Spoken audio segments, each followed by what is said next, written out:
వివేకానంద రెడ్డి హత్య కేసుకు సంబంధించి విచారణ పూర్తయిపోయింది. దాదాపు 6-7 సంవత్సరాల క్రితానికి సంబంధించిన కేసు ఇది.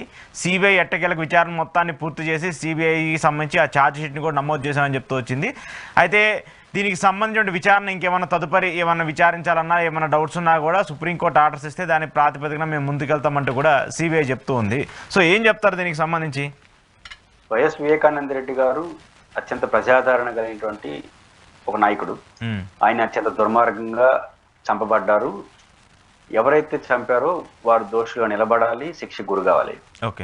దేశ అత్యున్నత సంస్థ సిబిఐ విచారణ పూర్తి చేసింది అని చెప్పడం సంతోషం. బట్ ఆ విచారణలో ఏమి తేల్చారు, దీనికి బాధ్యులు ఎవరు, ఎవరు ప్రోత్సహించారు, వాళ్ళందరూ చట్టం ముందు నిలబడాలంటే విచారణ పూర్తి కావాలి. విచారణ పూర్తి చేసింది దేశ అత్యున్నత సంస్థ సిబిఐ. కాబట్టి విచారణ పూర్తి చేసాం, ఇంకా ఛార్జ్ షీట్ వేసి ట్రయల్స్ వాళ్ళు చేసిన ఆరోపణకి వీళ్ళు లాయర్లు పెట్టుకుంటారు కాబట్టి ఆర్గ్యుమెంట్ దోషులు ఎవరో తేలిపోతారు. ఖచ్చితంగా సిబిఐ విచారణ పూర్తి కావడం సంతోషం. ఎందుకంటే ఒక కేసు సంవత్సరాల తరబడి ఏమి తేల్చకపోతే విశ్వాసం పోతుంది ప్రజలకి. అందుకు వివేకానంద రెడ్డి పెద్ద పాపులర్ పర్సనాలిటీ కేసే తేలకపోతే విచారణ వ్యవస్థల పైన సమాజం మీద నమ్మకం కోల్పోతుంది. ఆ రకంగా పూర్తి కావడం సంతోషం. ఆ పూర్తయిన సందర్భంగా ఎవరు తప్పులు చేశారో, ఎవరు బాధ్యులో వాళ్ళు శిక్షకు గురి కావాలి. ఇది మొదటి అంశం. అట్ ద సేమ్ టైం వారి కుమార్తెకి కానీ వారి కుటుంబ సభ్యులకు కానీ సిబిఐ విచారణ జరిగిన తీరు పైన కానీ లేదా ఇంకా లోతైన విచారణ జరగాలన్న భావన ఉన్నప్పుడు వాళ్ళు కోర్టుకు వెళ్ళొచ్చు, వాళ్ళ అభిప్రాయం చెప్పొచ్చు. ఇక్కడ రెండో కోణం ఏంటంటే దీని పర్యవసానాలు ఎలా ఉంటాయి. దీని పర్యవసానాల్లో దీంట్లో కొంత పెద్ద రిలీఫ్ పొందింది ఎవరన్నా ఉన్నారంటే అవినాష్ రెడ్డి గారు.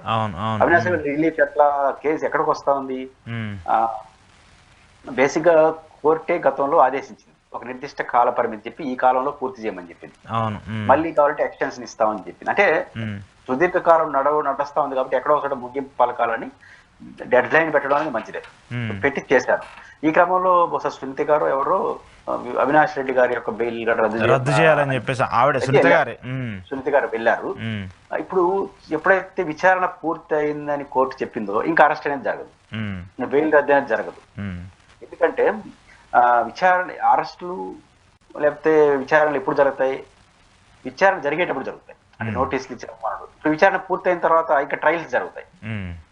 వాళ్ళు నిర్ధారణకు వచ్చారో ఆ నిర్ధారణ కోర్టు ముందు పెడతారు. అప్పుడు సిబిఐ లాయరు లేదా ఎవరైతే ఆరోపణలు ఎదుర్కొన్నారో ఆ లాయర్లు ఆర్గ్యుమెంట్ జరుగుతారు. Evidence, fact and figures evidence బట్టి జడ్జి గారు తీర్పిస్తారు. అంటే ఇంక అరెస్ట్ చేయాల్సిన అవసరం ఉండదు, బెయిల్ రద్దు చేసేది ఉండదు, రెగ్యులర్ గా వాయిదాలకు రావడమే.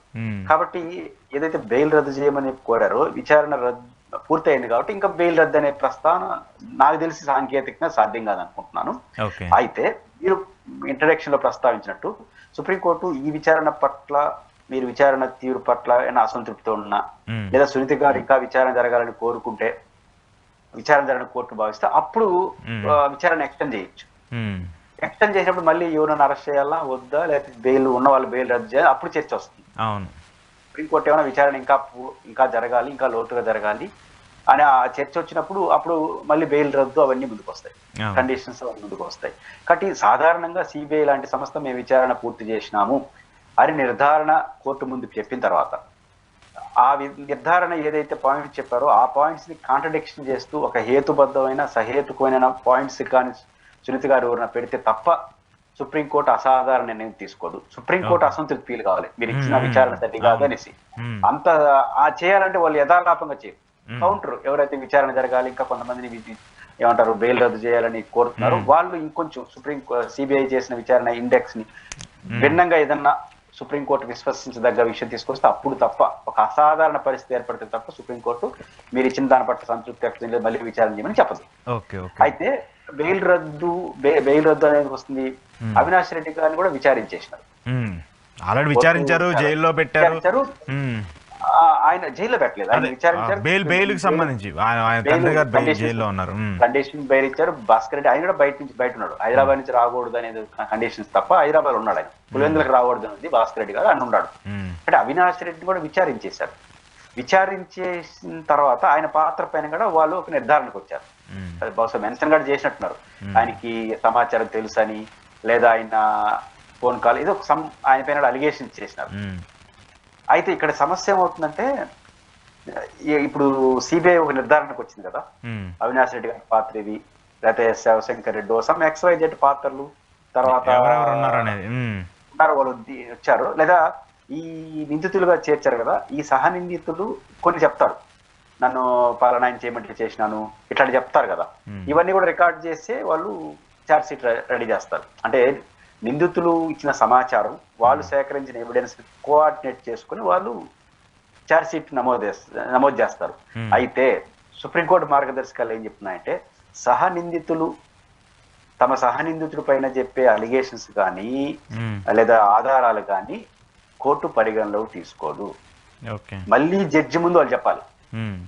ఇప్పుడు మీరు పురుషోత్తం కారణం అని చెప్పారనుకో, రాసుకుంటారు, ఎఫ్ఐఆర్ నమోదు చేస్తారు. ఇంకా అశోక్ ఇద్దరు కలిసి చేసినారు, అశోక్ పురుషోత్తం చేయాలని చెప్పి వాళ్ళు రాస్తారు. బట్ ఆ అశోక్ నేను కోర్టు ముందు కూడా చెప్పాలి. అవును, ఆడ చెప్పింది ఆధారం కాదు. కాబట్టి అప్పుడు వీళ్ళందరూ ఈ ఎవరైతే విచారణ సమస్య ముందు సిబిఐ ముందు చెప్పారో అవన్నీ కూడా అదే మోతాదులో అదే ఎవిడెన్స్ తో అది చెప్పాలి. చెప్పినప్పుడు మాత్రం కేసు నిలుస్తుంది. అప్పుడు కూడా దానికి ఆధారాలు ఉండాలి. ఇలా ఆర్గ్యుమెంట్ చేస్తారు. కానీ ఇవన్నీ మల్టిపుల్ గా ఉంటాయి. కాబట్టి విచారణ పూర్తి కావడం సంతోషం. ఒకవేళ విచారణ పూర్తి అయిన దాంట్లో సరిగ్గా లేదని సునీత గారు ఏదన్నా కానీ స్పష్టంగా చెప్తే అప్పుడు మళ్ళీ ఫర్దర్ విచారణ పోతుంది, కోర్టు ఆదేశిస్తే. లేకపోతే ఇంకా ట్రయల్స్కి వెళ్ళిపోతాయి. ట్రయల్స్కి వెళ్ళిపోతే త్వరగా ట్రయల్స్ పూర్తి చేసి వివేకానంద రెడ్డి గారిని ఎవరినైతే చంపారో, ఎవరైతే ప్రోత్సహించారో అందరూ చట్టం ముందు నిలబడాలి, శిక్షించాలి. ఎందుకంటే అంత పెద్ద పర్సనాలిటీ అక్కడ జరిగిన తర్వాత మంచిది కాదు. ఈ మొత్తం పరిశీలించినప్పుడు వివేకానంద రెడ్డి ఈ మొత్తం కేసులో ఏదైతే సునీత గారు అవినాష్ రెడ్డి బెయిల్ రద్దు కోరారో అది జరగకపోవచ్చు. ఆ రకంగా ఆయన కొంత ఈ విషయంలో రిలీఫ్ వచ్చినట్టుగా భావించాల్సి వస్తుంది.